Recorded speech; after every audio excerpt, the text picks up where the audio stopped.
सत श्री अकाल जी। Good evening. 26 मई 2021 बुधवार वाले दिन ਆਪਾਂ ਜਿਵੇਂ ਕਿ ਹਰ ਵਾਰ ਤੁਹਾਡੇ ਨਾਲ ਸੂਚਨਾਵਾਂ ਲੈ ਕੇ ਸਾਂਝੀਆਂ ਹੁੰਦੀਆਂ। ਮੈਂ ਸਾਰੇ ਜਿੰਨੇ ਵੀ ਸਾਡੇ ਵੀਰ ਤੇ ਭੈਣ ਨੇ ਲੁਧਿਆਣੇ ਜ਼ਿਲ੍ਹੇ ਦੇ ਉਹਨਾਂ ਨੂੰ ਐਟ ਦਾ ਵੈਰੀ ਆਊਟਸੈਟ ਸ਼ੁਰੂ 'ਚ ਹੀ ਬਹੁਤ ਧੰਨਵਾਦ ਕਰਦਾ ਹਾਂ ਕਿ ਤੁਹਾਡੇ ਸਹਿਯੋਗ ਦੇ ਨਾਲ ਜਿਹੜੀ ਸਾਡੀ ਦੂਜੀ ਵੇਵ ਸੀ ਉਸ 'ਚ ਕਾफ़ੀ ਹੱਦ ਤੱਕ ਆਪਾਂ ਮੱਠਾ ਪਾਉਣ 'ਚ ਕਾਮਯਾਬ ਰਹੇ ਹਾਂ। ਔਰ ਇਹ ਸਾਰੀ ਜਿਹੜੀ ਲਹਿਰ ਹੈਗੀ ਹੈ ਇਹਦਾ ਸਹਿਯੋਗ ਤੁਹਾਨੂੰ ਜਾਂਦਾ ਹੈ ਕਿਉਂਕਿ ਤੁਸੀਂ ਜਿਹੜੀਆਂ ਸਰਕਾਰ ਵੱਲੋਂ ਹਦਾਇਤਾਂ ਆਈਆਂ ਉਹਨਾਂ ਦੀ ਪਾਲਣਾ ਕੀਤੀ। ਬਹੁਤ ਸਾਰੀਆਂ ਜਿਹੜੀਆਂ ਰਿਸਟ੍ਰਿਕਸ਼ਨਸ ਲੱਗੀਆਂ ਉਹ ਤੁਹਾਡੇ ਵਪਾਰ 'ਤੇ ਤੁਹਾਡੀ ਜ਼ਿੰਦਗੀ 'ਤੇ ਔਰ ਹਰ ਚੀਜ਼ 'ਤੇ ਉਹਦਾ ਅਸਰ ਪੈਂਦਾ ਹੈ। ਉਸ 'ਚ ਤੁਸੀਂ ਸਾਡੇ ਨਾਲ ਸਹਿਯੋਗ ਕੀਤਾ ਔਰ ਇਹ ਸਹਿਯੋਗ ਆਪਾਂ ਨੂੰ ਅਜੇ ਕੁਝ ਦਿਨ ਹੋਰ ਕਰਨਾ ਪੈਣਾ ਹੈਗਾ। ਪਰ ਜਿਹੜੀਆਂ ਆਪਣੇ ਜ਼ਿਲ੍ਹੇ ਦੀਆਂ ਵਿਸ਼ੇਸ਼ ਪ੍ਰਾਪਤੀਆਂ ਰਹੀਆਂ ਨੇ ਉਹ ਖੁਸ਼ੀ ਤੁਹਾਡੇ ਨਾਲ ਮੈਂ ਸਾਂਝੀ ਕਰ ਰਿਹਾ ਕਿ ਇੱਕ ਤਾਂ 7,63,000 ਵੈਕਸੀਨੇਸ਼ਨ ਸਭ ਤੋਂ ਵੱਧ ਪੰਜਾਬ ਦੇ ਵਿੱਚ ਸਭ ਤੋਂ ਤੇਜ਼ ਗਤੀ ਨਾਲ ਲੁਧਿਆਣੇ 'ਚ ਹੋਈ ਹੈ। 13 ਲੱਖ ਟੈਸਟ ਕਰਕੇ ਵੀ ਆਪਾਂ ਸਭ ਤੋਂ ਪਹਿਲੇ ਨੰਬਰ 'ਤੇ ਹਾਂ ਔਰ 15 ਤੋਂ 16,000 ਟੈਸਟ ਹਰ ਰੋਜ਼ ਹੋ ਰਹੇ ਹੈ। ਅੱਜ ਵੀ 16,000 ਤੋਂ ਵੱਧ ਟੈਸਟ ਹੋਏ ਹੈ। ਹੁਣ ਤੱਕ 90% ਤੋਂ ਵੱਧ ਲੋਕ ਠੀਕ ਹੋ ਕੇ ਨੌ ਹੋ ਕੇ ਆਪਣੇ ਘਰਾਂ 'ਚ ਗਏ ਹੈ। ਆਪਾਂ ਆਪਣੇ ਜ਼ਿਲ੍ਹੇ 'ਚ 2900 ਬੈੱਡ ਜਿਹੜੇ ਵੱਖ-ਵੱਖ ਪ੍ਰਾਈਵੇਟ ਅਤੇ ਸਰਕਾਰੀ ਹਸਪਤਾਲਾਂ 'ਚ ਬਣੇ ਸੀਗੇ ਉਹਨਾਂ 'ਚੋਂ ਅੱਜ ਦੀ ਘੜੀ ਜਿਹੜੇ ਹੈਗੇ ਹੈ ਬੈੱਡ ਅੱਧੇ ਤੋਂ ਵੱਧ 1500 ਤੋਂ ਵੱਧ ਜਿਹੜੇ ਬੈੱਡ ਹੈਗੇ ਆ ਖਾਲੀ ਹੋ ਚੁੱਕੇ ਆ ਔਰ ਸਥਿਤੀ ਜਿਹੜੀ ਹੈਗੀ ਆ ਆਕਸੀਜਨ ਦੀ ਜਿਹੜੀ ਡਿਮਾਂਡ ਹੈ ਉਹ ਪਹਿਲਾਂ ਨਾਲੋਂ 50% ਰਹਿ ਗਈ ਆ। ਇਸ ਸਾਰੀ ਜਿਹੜੀ ਜੇ ਆਪਾਂ ਚੰਗੇ ਵਾਲੇ ਪਾਸੇ ਨੂੰ ਔਰ ਬਹੁਤ ਘੱਟ ਸਮੇਂ 'ਚ ਮੁੜੇ ਐਡਾ ਵੱਡਾ ਸ਼ਹਿਰ ਹੋਣ ਦੇ ਬਾਵਜੂਦ ਮੈਟਰੋਪੋਲੀਟਨ ਹੋਣ ਦੇ ਬਾਵਜੂਦ ਜਦ ਕਿ ਆਪਣੀਆਂ ਫੈਕਟਰੀਆਂ ਵੀ ਚੱਲਦੀਆਂ ਰਹੀਆਂ ਇਹ ਸਾਰੇ ਦਾ ਸਿਹਰਾ ਆਪਣੇ ਵਪਾਰੀਆਂ ਨੂੰ, ਸਾਰੇ ਦਾ ਸਿਹਰਾ ਆਮ ਲੋਕਾਂ ਨੂੰ, ਸਾਰੇ ਦਾ ਸਿਹਰਾ ਜਿਹੜੇ ਆਪਣੇ ਸਨਅਤਕਾਰ ਨੇ ਜਿਨ੍ਹਾਂ ਨੇ ਸਾਡੀਆਂ ਰਿਸਟ੍ਰਿਕਸ਼ਨ ਸੀਗੀਆਂ ਉਹਨਾਂ ਨੂੰ ਖਿੜੇ ਮੱਥੇ ਲਿੱਤਾ। ਔਰ ਇਸ ਸਥਿਤੀ ਦੇ ਵਿੱਚ ਜਿਹੜਾ ਆਰਜੀ ਥੋੜ੍ਹਾ ਬਹੁਤ ਸੁਧਾਰ ਪਿਛਲੇ ਦਿਨਾਂ 'ਚ ਹੋਇਆ ਉਹਨੂੰ ਦੇਖਦੇ ਹੋਏ ਐਡਮਿਨਿਸਟ੍ਰੇਸ਼ਨ ਵੱਲੋਂ ਇਹ ਡਿਸਾਈਡ ਕੀਤਾ ਗਿਆ ਕਿ ਅੱਜ ਤੋਂ ਜਿਹੜੀਆਂ ਦੁਕਾਨਾਂ ਖੁੱਲ੍ਹਣ ਦਾ ਸਮਾਂ ਹੈਗਾ ਉਹਨੂੰ 3 ਵਜੇ ਤੱਕ ਵਧਾਇਆ ਗਿਆ। ਪਹਿਲਾਂ 1 ਵਜੇ ਤੱਕ ਕੀਤਾ ਗਿਆ ਸੀ। ਕੱਲ੍ਹ ਸਵੇਰੇ ਵੀਰਵਾਰ ਤੋਂ ਇਹਨਾਂ ਨੂੰ 3 ਵਜੇ ਤੱਕ ਸਮਾਂ ਦਿੱਤਾ ਜਾਏਗਾ। ਇਸ ਤੋਂ ਇਲਾਵਾ ਹੋਮ ਡਿਲੀਵਰੀ ਜਿਹੜੀ ਹੈ ਸ਼ਾਮ ਨੂੰ 8 ਵਜੇ ਤੱਕ ਹੁੰਦੀ ਸੀ ਉਹਦਾ ਵੀ ਸਮਾਂ ਵਧਾ ਕੇ 9 ਵਜੇ ਤੱਕ ਕੀਤਾ ਗਿਆ। ਪਰ ਇਹਦੇ ਨਾਲੋਂ ਨਾਲ ਮੈਂ ਇੱਕ ਮਤਲਬ ਜਦੋਂ ਆਪਾਂ ਇਹ ਹੌਲੀ ਇਹਨੂੰ ਖੋਲ੍ਹਣ ਵੱਲ ਨੂੰ ਜਾ ਰਹੇ ਹਾਂ ਕਰਫਿਊ ਨੂੰ ਇਹਦੇ ਨਾਲੋਂ ਨਾਲ ਤੁਹਾਡੇ 'ਤੇ ਇੱਕ ਜ਼ਿੰਮੇਵਾਰੀ ਔਰ ਮੇਰੇ 'ਤੇ ਵੀ ਔਰ ਪ੍ਰਸ਼ਾਸਨ 'ਤੇ ਵੀ ਆਇਦ ਹੁੰਦੀ ਹੈ ਕਿ ਆਪਾਂ ਜਿਹੜੀ ਆਪਸੀ ਦੂਰੀ ਸਮਾਜਿਕ ਇਕੱਠਾਂ 'ਚ ਜਾਣ ਤੋਂ ਗੁਰੇਜ਼ ਕਰਨਾ, 10 ਤੋਂ ਵੱਧ ਇਕੱਠ ਨਹੀਂ ਕਰਨਾ, ਮਾਸਕ ਲਗਾ ਕੇ ਰੱਖਣਾ, ਉਸ ਚੀਜ਼ 'ਚ ਕੋਈ ਕਮੀ ਨਹੀਂ ਰੱਖਣੀ ਕਿਉਂਕਿ ਤੀਜੀ ਵੇਵ ਦਾ ਖਤਰਾ ਅਜੇ ਵੀ ਬਣਿਆ ਹੋਇਆ। ਤੀਜੀ ਵੇਵ ਦੂਜੀ ਨਾਲੋਂ ਵੀ ਜਿਹੜੀ ਹੈਗੀ ਹੈ ਜ਼ਿਆਦਾ ਘਾਤਕ ਹੋ ਸਕਦੀ ਹੈਗੀ ਹੈ। ਪਰ ਇਸ ਦੂਜੀ ਵੇਵ ਨੂੰ ਕਾਬੂ ਪਾਉਣ ਦੇ ਵਿੱਚ ਜਿਹੜੇ ਸਾਡੇ ਡਾਕਟਰ ਸਾਹਿਬਾਨ ਨੇ, ਉਹਨਾਂ ਦਾ ਪੈਰਾਮੈਡਿਕ ਸਟਾਫ ਹੈ, ਨਰਸਿਸ ਨੇ, ਉਹਨਾਂ ਸਾਰਿਆਂ ਦਾ ਤਹਿ ਦਿਲੋਂ ਸ਼ੁਕਰਗੁਜ਼ਾਰ। ਉਹਨਾਂ ਨੂੰ ਬੜੇ ਔਖੇ ਸਮੇਂ ਦੇ ਵਿੱਚੋਂ ਦੀ ਲੰਘ ਕੇ ਦਿਨ ਰਾਤ ਉਹਨਾਂ ਨੇ ਕੰਮ ਕੀਤਾ, ਅਜੇ ਵੀ ਕਰ ਰਹੇ ਨੇ। ਆਕਸੀਜਨ ਵੈਰੀਅਰਸ ਜਿਨ੍ਹਾਂ ਨੇ ਕਿ ਸਾਡੀ ਆਕਸੀਜਨ ਬਣਾਈ ਜਿਸ 'ਚ ਕਿ ਵੈਲਟਕ ਪਲਾਂਟ ਹੈਗਾ ਔਰ ਉਸ ਤੋਂ ਇਲਾਵਾ ਸਾਡਾ ਜਿਹੜਾ ਵਰਧਮਾਨ ਸਪੈਸ਼ਲ ਸਟੀਲਸ ਹੈਗਾ ਇਹਨਾਂ ਨੇ ਤਾਂ ਖਾਸ ਤੌਰ 'ਤੇ ਹੀ ਸਾਨੂੰ ਆਕਸੀਜਨ ਦਿੱਤੀ। ਪਰ ਇਸ ਤੋਂ ਇਲਾਵਾ ਦਿਨ ਰਾਤ ਸਾਡੇ ਜਿਹੜੇ 8-10 ਡਿਸਟਰੀਬਿਊਟਰ ਔਰ ਹੋਰ ਜਿਹੜੇ ਛੋਟੇ ਬੋਟਲਿੰਗ ਪਲਾਂਟਸ ਹੈਗੇ ਨੇ ਜਿਸ 'ਚ ਕਿ ਹਰਪ੍ਰੀਤ ਕਰਾਈਜੈਨਿਕਸ ਹੈਗਾ, ਇੱਕ ਦੀਪਕ ਗੈਸਿਸ ਕਰਕੇ ਹੈ, ਕ੍ਰਿਸ਼ਨਾ ਗੈਸਿਸ ਕਰਕੇ ਹੈ, ਹੋਰ ਵੀ ਬਹੁਤ ਸਾਰੇ ਨੇ ਜਿਨ੍ਹਾਂ ਦੇ ਮੇਰੇ ਨਾਮ ਯਾਦ ਨਹੀਂ। ਔਰ ਇਹਦੇ ਪਿੱਛੇ ਬਹੁਤ ਸਾਰੇ ਸਾਡੇ ਆਫਿਸਰਸ ਜਿਨ੍ਹਾਂ ਨੇ ਕਿ ਦਿਨ ਰਾਤ ਆਕਸੀਜਨ ਦੀ ਸਪਲਾਈ ਸਭ ਤੋਂ ਵੱਡਾ ਇੱਕ ਕਾਰਕ ਸੀਗੀ ਕਿਉਂਕਿ ਬੈੱਡ ਤਾਂ ਕੋਈ ਵੀ ਲੋਹੇ ਦੇ ਖਰੀਦ ਸਕਦਾ ਪਰ ਜਦ ਤੱਕ ਆਕਸੀਜਨ ਨਾ ਹੋਵੇ ਉਦੋਂ ਤੱਕ ਜਿਹੜੀ ਹੈਗੀ ਹੈ ਜਾਨ ਬਚਾਉਣੀ ਸੰਭਵ ਨਹੀਂ ਸੀ। ਉਹਨਾਂ ਸਾਰਿਆਂ ਨੂੰ ਵੀ ਮੇਰਾ ਸਲੂਟ। ਜਿੰਨੀ ਵੀ ਪੁਲਿਸ ਡਿਪਾਰਟਮੈਂਟ ਨੇ, ਵੱਖ-ਵੱਖ ਵਿਭਾਗਾਂ ਨੇ, ਉਹ ਪੇਂਡੂ ਵਿਭਾਗ ਹੋਵੇ, ਚਾਹੇ ਕਿ ਸਾਡਾ ਐਗਰੀਕਲਚਰ ਡਿਪਾਰਟਮੈਂਟ ਹੋਵੇ, ਚਾਹੇ ਕਿ ਸਾਡੀ ਕੋਆਪਰੇਟਿਵ ਕਿਸ ਮਹਿਕਮੇ ਦਾ ਨਾਮ ਲਵਾਂ, ਮਿਊਨਿਸਪਲ ਕਮੇਟੀ ਹੋਵੇ, ਜਿਨ੍ਹਾਂ ਨੇ ਕਿ ਜਿਹੜੇ ਅਨਫੋਰਚੂਨੇਟਲੀ ਜਿਨ੍ਹਾਂ ਦੀ ਡੈਥ ਹੋ ਗਈ ਉਹਨਾਂ ਦੇ ਸੰਸਕਾਰ ਕਰਨ ਦਾ ਕੰਮ ਹੋਏ, ਕੁਛ ਹੋਏ, ਸਭ ਤੋਂ ਮੁਸ਼ਕਿਲ ਕੰਮ ਸੀ ਉਹ ਕਮਿਸ਼ਨਰ ਮਿਊਨਿਸਪਲ ਕਾਰਪੋਰੇਸ਼ਨ ਅਤੇ ਉਹਨਾਂ ਦੀ ਟੀਮ ਨੇ ਜਿਹੜਿਆਂ ਨੇ ਵੀ ਕੀਤਾ, ਹੋਮ ਆਈਸੋਲੇਸ਼ਨ ਵਗੈਰਾ ਨਹੀਂ ਕੀਤਾ। ਪਰ ਇਹ ਸਾਰਾ ਕੁਛ ਜਿਹੜਾ ਸਰਕਾਰੀ ਤੰਤਰ ਵੀ ਜਦੋਂ ਕੋਈ ਕਾਮਯਾਬ ਹੁੰਦਾ ਹੈਗਾ ਤਾਂ ਉਹ ਸਾਰਾ ਕੁਛ ਤਾਂ ਹੀ ਕਾਮਯਾਬ ਹੁੰਦਾ ਜਦੋਂ ਲੋਕਾਂ ਦਾ ਸਹਿਯੋਗ ਹੁੰਦਾ। ਤਾਂ ਸਭ ਤੋਂ ਵੱਡਾ ਥੈਂਕਸ ਮੇਰਾ ਲੁਧਿਆਣਾ ਵਾਸੀਆਂ ਨੂੰ ਹੈ ਜਿਨ੍ਹਾਂ ਨੇ ਕਿ ਸਾਡੇ ਵੱਲੋਂ ਜੋ ਵੀ ਕੋਈ ਗੱਲ ਜਾਂਦੀ ਰਹੀ ਔਰ ਹਰ ਬੁੱਧਵਾਰ ਮੈਂ ਹੁਣ ਵੀ ਤੁਹਾਨੂੰ ਮਿਲਦਾ ਰਹੂੰਗਾ। ਖਤਰਾ ਅਜੇ ਵੀ ਟਲਿਆ ਨਹੀਂ ਹੈਗਾ, ਅਜੇ ਵੀ ਅਸੀਂ ਹੌਲੀ ਇਹਨੂੰ ਅਨਲੌਕ ਕਰ ਰਹੇ ਹਾਂ। ਅਸੀਂ ਨਹੀਂ ਚਾਹੁੰਦੇ ਕਿ ਇੱਕਦਮ ਦੁਬਾਰਾ ਪੋਜ਼ੀਟਿਵਿਟੀ ਵੱਧ ਕੇ ਆਪਣੀ ਕੋਈ ਹਾਲਾਤ ਖਰਾਬ ਹੋਵੇ। ਦੁਬਾਰਾ ਮੈਂ ਇਹ ਕੌਸ਼ਨ ਕਰ ਰਿਹਾ ਹੈਗਾ ਕਿ ਜੋ ਕੋਈ ਬਾਹਰ ਮੂਵਮੈਂਟ ਤੁਹਾਡੇ ਬੱਚਿਆਂ ਦੀ ਜਿਹੜੀ ਕੋਈ ਬਚਾਅ ਹੋ ਸਕਦਾ, ਜਿਹੜੇ ਆਪਾਂ ਫੰਕਸ਼ਨ ਤੋਂ ਭੋਗ ਤੋਂ ਇਹ ਬਾਰ ਸ਼ਿਕਾਇਤ ਆ ਰਹੀ ਹੈ ਕਿ ਪਿੰਡਾਂ ਦੇ ਵਿੱਚ ਅਜੇ ਵੀ ਭੋਗ ਔਰ ਦੂਜੇ ਫੰਕਸ਼ਨ ਜਿਹੜੇ ਉਹਨਾਂ 'ਤੇ ਇਕੱਠ ਹੋ ਰਹੇ ਆ, ਆਪਾਂ ਇਹਨਾਂ ਤੋਂ ਬਚਣਾ। ਇੱਕ ਤਾਂ ਜਿਹੜਾ ਬੰਦਾ ਚਲੇ ਗਿਆ ਉਹਦਾ ਤਾਂ ਆਪਾਂ ਭੋਗ ਪਾ ਹੀ ਰਹੇ ਹਾਂ, ਦੂਜਿਆਂ ਨੂੰ ਇਸ ਖਤਰੇ 'ਚ ਨਹੀਂ ਪਾਉਣਾ। ਬਹੁਤ ਕੁਇਕਲੀ ਮੈਂ ਸਵਾਲ ਲਊਂਗਾ ਕਿਉਂਕਿ ਹਰ ਵਾਰੀ ਵੀਡੀਓ ਬਹੁਤ ਲੰਮੀ ਹੋ ਜਾਂਦੀ ਹੈਗੀ ਹੈ। ਇਸ 'ਚ ਸਨੀ ਸਿਨਹਾ ਸਾਹਿਬ ਦੀ ਕੋਈ ਵੈਕਸੀਨੇਸ਼ਨ ਕੈਂਪ ਬਾਰੇ ਸਲਾਹ ਹੈਗੀ ਹੈ। ਠੀਕ ਹੈ ਜੀ, ਅਸੀਂ ਇਸ 'ਚ ਹੋਰ ਸੁਧਾਰ ਕਰਨ ਦੀ ਕੋਸ਼ਿਸ਼ ਕਰਾਂਗੇ।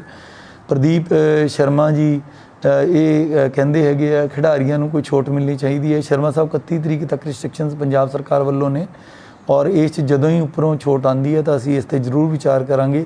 ਪ੍ਰੇਮ ਸਿੰਘ ਦੀ ਵੀ ਇੱਕ ਸਲਾਹ ਆਈ ਹੈ ਕਿ ਪਿੰਡਾਂ ਦੇ ਵਿੱਚ ਜਿਹੜੀ ਹੈਗੀ ਹੈ ਬਹੁਤ ਇਕੱਠ ਹੋ ਰਹੇ ਨੇ, ਇਹਨੂੰ ਅਸੀਂ ਪਿੰਡਾਂ ਦੇ ਵੀਰਾਂ ਨੂੰ ਅਸੀਂ ਮਿਸ਼ਨ ਫਤਿਹ ਪਿੰਡੂ ਚਲਾਇਆ ਹੋਇਆ, ਉਹਨਾਂ ਨੂੰ ਅਸੀਂ ਵਾਰ-ਵਾਰ ਸਮਝਾ ਰਹੇ ਹਾਂ। ਮੈਂ ਪਹਿਲਾਂ ਵੀ ਇਹ ਗੱਲ ਕਹੀ ਹੈ ਕਿ ਹਰ ਗੱਲ ਦਾ ਇਲਾਜ ਸਖਤੀ ਨਹੀਂ ਹੁੰਦਾ। ਪੁਲਿਸ ਤੇ ਪ੍ਰਸ਼ਾਸਨ ਨੇ ਜੋ ਕੁਝ ਕਰਨਾ, ਬਟ ਅਲਟੀਮੇਟਲੀ ਲੋਕਾਂ ਦੀ ਆਪਦੀ ਸਮਝ ਵੀ ਜਿਹੜੀ ਹੈਗੀ ਹੈ ਉਹ ਡਿਵੈਲਪ ਹੋਣੀ ਜ਼ਰੂਰੀ ਹੈ। ਮੈਂ ਬਹੁਤ ਸਾਰੇ ਪਿੰਡਾਂ 'ਚ ਡਾਕਟਰ ਵਿਸ਼ਵ ਮੋਹਨ ਹੋਰਾਂ ਨੂੰ ਔਰ ਆਪਣੀ ਟੀਮ, ਜਿਸ 'ਚ ਕਿ ਮੇਰੇ ADC development, ADC general, ADC Khanna, Jagraon, ਸਾਰਿਆਂ ਨੂੰ ਲੈ ਕੇ ਗਏ ਹਾਂ। ਅਸੀਂ ਸਮਝਾ ਬੁਝਾ ਰਹੇ ਹਾਂ। ਹੈਪੀ ਗਰੇਵਾਲ ਸਾਹਿਬ ਕਹਿੰਦੇ ਆ ਕਿ 18 ਤੋਂ 44 ਦੀ ਵੈਕਸੀਨੇਸ਼ਨ। ਗਰੇਵਾਲ ਸਾਹਿਬ, ਮੈਂ ਖੁਸ਼ੀ ਹੈ ਕਿ ਪੰਜਾਬ ਦੀ 25% ਜਿਹੜੀ ਵੈਕਸੀਨੇਸ਼ਨ ਉਹ ਇਕੱਲੇ ਲੁਧਿਆਣੇ 'ਚ 1,10,000 ਨੌਜਵਾਨ ਹੁਣ ਤੱਕ ਵੈਕਸੀਨੇਟ ਹੋ ਚੁੱਕੇ ਆ, ਜੋ ਕਿ ਸਭ ਤੋਂ ਵੱਧ ਹੈ। ਸੰਨੀ ਬਹਿਲ ਸਾਹਿਬ ਕਹਿੰਦੇ ਹੈ ਹੁਣ ਸਾਨੂੰ ਹੋਰ ਜ਼ਿਆਦਾ ਗਾਈਡਲਾਈਨਸ ਫੋਲੋ ਕਰਨ ਦੀ ਲੋੜ ਹੈ ਜਦੋਂ ਕਿ ਕੇਸ ਘਟ ਰਹੇ ਆ। ਬਿਲਕੁਲ ਤੁਸੀਂ ਸਿਆਣੀ ਗੱਲ ਕਹੀ ਹੈ ਜੀ, ਔਰ ਆਪਾਂ ਨੂੰ ਜ਼ਰੂਰ ਕਰਨਾ ਚਾਹੀਦਾ। ਇਸ ਤੋਂ ਇਲਾਵਾ ਇੱਕ ਸਾਡੇ ਕੋਈ ਵੀਰ ਨੇ ਰਾਜ ਅੰਬੇਦਕਰ ਜੀ, ਇਹਨਾਂ ਦੀ ਸਲਾਹ ਹੈ ਕਿ ਸਾਨੂੰ ਹੌਸਲਾ ਵਧਾਉਣਾ ਚਾਹੀਦਾ ਉਹਨਾਂ ਫਰੰਟਲਾਈਨ ਵਰਕਰਾਂ ਦਾ ਜਿਹੜੇ ਕਿ ਸਿਵਲ ਹਸਪਤਾਲ 'ਚ ਬਹੁਤ ਘੱਟ ਤਨਖਾਹ 'ਤੇ ਕੰਮ ਕਰ ਰਹੇ ਆ। ਅੰਬੇਦਕਰ ਸਾਹਿਬ, ਮੇਰਾ ਤੁਹਾਨੂੰ ਬਿਲਕੁਲ ਸੈਲਿਊਟ ਹੈ, ਤੁਸੀਂ ਬੜੇ ਔਖੇ ਹਾਲਾਤਾਂ 'ਚ ਕੰਮ ਕੀਤਾ ਹੈਗਾ, ਔਰ ਮੈਂ ਤੁਹਾਨੂੰ ਪ੍ਰੋਮਿਸ ਕਰਦਾ ਕਿ ਆਉਣ ਵਾਲੇ ਦਿਨਾਂ 'ਚ ਅਸੀਂ ਸਿਵਲ ਹਸਪਤਾਲ ਦੇ ਸਟਾਫ ਦੀ ਹੌਸਲਾ ਅਫਜ਼ਾਈ ਜ਼ਰੂਰ ਕਰਾਂਗੇ। ਇੱਕ ਦਿਨ ਅਸੀਂ ਬੈਂਡ ਲੈ ਕੇ ਅਤੇ ਔਰ ਆਪਣੇ ਵੱਲੋਂ ਪੂਰਾ ਮੈਂ ਅਤੇ CP ਸਾਹਿਬ ਜਾ ਕੇ ਵਧਾਈ ਤੁਹਾਨੂੰ ਦੇ ਕੇ ਗਏ ਸੀਗੇ, ਮੂੰਹ ਵੀ ਮਿੱਠਾ ਕਰਾ ਕੇ ਗਏ ਸੀ। ਹੁਣ ਮੈਂ ਤੁਹਾਨੂੰ ਭਰੋਸਾ ਦਿੰਦਾ ਕਿ ਅਗਲੇ 15 ਦਿਨਾਂ ਦੇ ਦੌਰਾਨ ਮੈਂ ਸਿਵਲ ਹਸਪਤਾਲ ਦੁਬਾਰਾ ਆਊਂਗਾ ਤੁਹਾਡਾ ਹੌਸਲਾ ਵਧਾਉਣ ਲਈ। ਸੈਲਿਊਟ ਹੈ ਤੁਹਾਨੂੰ ਜਿਨ੍ਹਾਂ ਨੇ ਕਿ ਇੰਨਾ ਵਧੀਆ ਕੰਮ ਕੀਤਾ ਹੈ। ਨਾਗਪਾਲ ਸਾਹਿਬ ਕਹਿੰਦੇ ਹੈ ਕਿ ਗਾਈਡਲਾਈਨਸ ਦੇ ਮੁਤਾਬਕ ਕਿੰਨਾ ਚਾਰਜ ਹੋ ਸਕਦਾ। ਵੱਡੀਆਂ ਫੁੱਲ ਪੇਜ ਐਡਵਰਟੀਜ਼ਮੈਂਟਸ ਜਿਹੜੀਆਂ ਹੈਗੀਆਂ CM ਸਾਹਿਬ ਵੱਲੋਂ ਛਪੀਆਂ ਸੀ ਕਿ ਕਿੰਨਾ ਚਾਰਜ ਕਰ ਸਕਦਾ ਹੈ ਹਸਪਤਾਲ, ਬਟ ਮੋਟੇ ਤੌਰ 'ਤੇ ਇਹ ਹੈ ਕਿ ਛੋਟੇ ਹਸਪਤਾਲ 12-13 ਹਜ਼ਾਰ ਦੇ ਨੇੜੇ ਸੀਗੇ, ਮਿਡਲ ਲੈਵਲ ਦੇ 14-15, ਅਤੇ ਜਿਹੜੇ ਮੈਡੀਕਲ ਕਾਲਜ ਨੇ ਉਹ 18,000 ਡੇਲੀ ਦਾ ਸੀਗਾ ICU ਬੈੱਡ ਦਾ। ਬਟ ਤੁਸੀਂ ਕਿਸੇ ਵੀ ਦਿਨ ਦਾ ਨੈੱਟ 'ਤੇ ਸਰਚ ਮਾਰ ਕੇ ਉਹ CM ਸਾਹਿਬ ਦੀ ਜਿਹੜੀ ਐਡ ਆਈ ਹੈ, ਕੋਈ ਅੱਜ ਤੋਂ 10 ਕੁ ਦਿਨ ਪਹਿਲਾਂ ਆਈ ਸੀ, ਉਹ 'ਚ ਪੂਰੀ ਡਿਟੇਲ ਦੱਸੀ ਗਈ ਸੀ, ਔਰ ਇਹ ਸਾਰੀਆਂ ਪਬਲਿਕ ਡੋਮੇਨ ਦੇ ਵਿੱਚ ਪੰਜਾਬ ਸਰਕਾਰ ਦੀਆਂ ਹਦਾਇਤਾਂ ਪਈਆਂ ਹੈਗੀਆਂ ਨੇ। ਸੌਮਿਨ ਡੇ ਸਾਹਿਬ ਨੇ ਕਿਹਾ ਹੈ ਕਿ ਵੀ ਅੱਛਾ ਕੰਮ ਕੀਤਾ ਪ੍ਰਸ਼ਾਸਨ ਨੇ, ਮੈਂ ਤੁਹਾਡਾ ਧੰਨਵਾਦ ਕਰਦਾ ਡੇ ਸਾਹਿਬ ਸਾਡਾ ਹੌਸਲਾ ਵਧਾਉਣ ਲਈ। ਪੂਜਾ ਨਵਜੋਤ ਸਿੰਘ ਜੀ ਕਹਿੰਦੇ ਨੇ ਕਿ ਵਹੀਕਲਸ ਜਿਹੜੇ ਹੈਗੇ ਅਨਨੈਸੈਸਰੀਲੀ ਸਾਇਰਨ ਕਰਦੇ ਨੇ। ਦੇਖੋ ਗੱਲ ਇਸ ਤਰ੍ਹਾਂ ਹੈ, ਜਦੋਂ ਲਾਅ ਐਂਡ ਆਰਡਰ ਦੇ ਟਾਈਪ 'ਤੇ ਅਸੀਂ ਖਾਸ ਕਰਕੇ ਜਦੋਂ ਕਰਫਿਊ ਵਰਗੇ ਹਾਲਾਤ 'ਚ ਮੈਡਮ ਨਿਕਲ ਰਹੇ ਹੋਈਏ ਤਾਂ ਬਹੁਤ ਸਾਰੇ ਲੋਕ, ਸਾਰੇ ਲੋਕ ਨਹੀਂ ਇਸ ਤਰ੍ਹਾਂ ਕਰਦੇ, ਬਟ ਜਿਹੜੇ ਲੋਕ ਲਾਅ ਨੂੰ ਤੋੜਦੇ ਨੇ ਉਹਨਾਂ 'ਚ ਕਾਨੂੰਨ ਦਾ ਡਰ ਬਿਠਾਉਣ ਲਈ ਇਹ ਵੀ ਇੱਕ ਸਭ ਤੋਂ ਆਸਾਨ ਤਰੀਕਾ ਹੁੰਦਾ siren. Please bear with us for some days. Swinderpal Singh ji ਕਹਿੰਦੇ ਹੈ ਕਿ ਕੋਵਾਸ਼ੀਲਡ ਵੈਕਸੀਨ ਇਹਨਾਂ ਨੇ ਲਿੱਤੀ ਹੈ 16 ਅਪ੍ਰੈਲ ਨੂੰ, ਅਤੇ ਹੁਣ ਕਹਿੰਦੇ ਮੈਨੂੰ ਕਦੋਂ ਲੱਗੂਗੀ। ਇਹਦਾ ਇੰਟਰਨੈਸ਼ਨਲੀ ਜੀ 3 ਮਹੀਨੇ ਦਾ ਕਰਤਾ ਹੁਣ ਟਾਈਮ ਪੀਰੀਅਡ, ਤੋਂ 3 ਮਹੀਨੇ ਬਾਅਦ ਤੁਹਾਨੂੰ ਲੱਗੂਗੀ। ਜੇ ਅਪ੍ਰੈਲ 'ਚ ਲੱਗੀ ਹੈ ਤਾਂ ਜਾ ਕੇ ਜੁਲਾਈ 'ਚ ਹੁਣ ਤੁਹਾਨੂੰ ਲੱਗੂਗੀ।